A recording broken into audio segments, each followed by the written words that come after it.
Before iPhone ever existed, even before the MacBook, Apple was facing a big problem.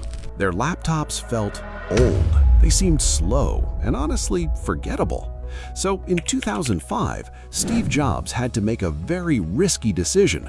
He had to throw away the old PowerPC chips and switched everything to Intel and rebuilt Apple's laptops from scratch. And that decision led directly to the very first MacBook, replacing the iBook and PowerBook and starting a completely new chapter. This is the evolution and story of MacBooks.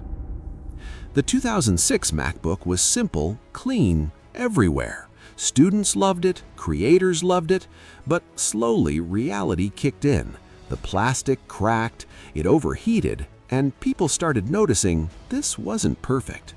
So Apple didn't wait, they doubled down. Still in that year, the MacBook Pro arrived. Faster, stronger, built for real work. Finally, a laptop that could replace a desktop. But then again, the price made sure not everyone could join in. Then, everything changed in 2008. Steve Jobs walks on stage, pauses, and pulls a laptop out of an envelope, the MacBook Air. And just like that, the entire industry stops. This thing is impossibly thin. It feels like the future. But when people actually used it, they realized the truth. Weak performance, barely any ports, sacrificed for the sake of design. Basically similar as the iPhone Air that Apple released last year. But instead of stopping, Apple refined the idea. Later that year, they introduced the aluminum unibody design, and suddenly, MacBooks didn't just look good, they felt premium, solid, expensive. But quietly, something changed. Fixing or upgrading your laptop started becoming harder due to how the laptop was built. Then comes 2010, and now the MacBook Air finally becomes what it was meant to be: thin, light, actually usable. This is the moment some other companies start copying Apple. And just when people thought it couldn't get better, 2012 arrives. Apple drops the Retina MacBook Pro, and once you see that display, you can't unsee it. Everything else suddenly looks outdated. But at the same time, Apple seals the laptop, solders the RAM and SSD, which led to the disappearance of upgrades and lack of control. Then things start to go wrong. 2015 shows us the 12-inch MacBook. Beautiful, silent, one single port, but painfully slow. The ultra-thin design forced Apple to use low-power Intel chips that simply couldn't deliver real performance, and the single USB-C port made everyday use frustrating instead of seamless.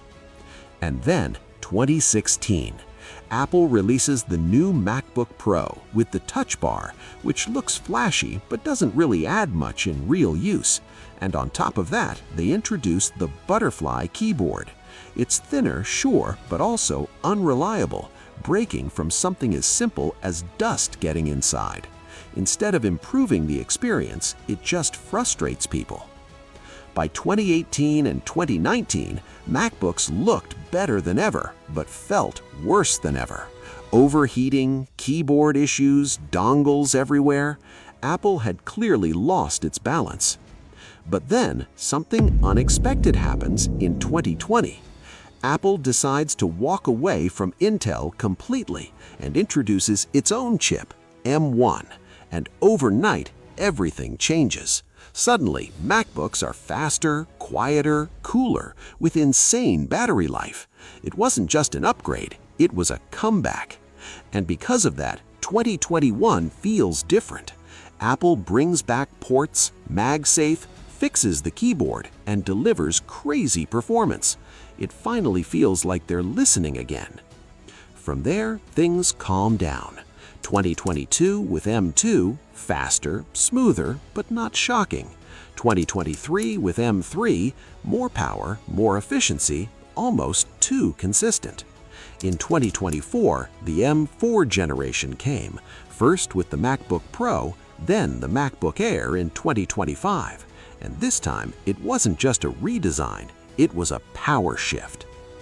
Anyhow, this was all about MacBooks, and this is just part 1 of the series, and next will come HP. But you'll miss it since you didn't hit that follow button yet. If you enjoyed the video, show us support with your likes.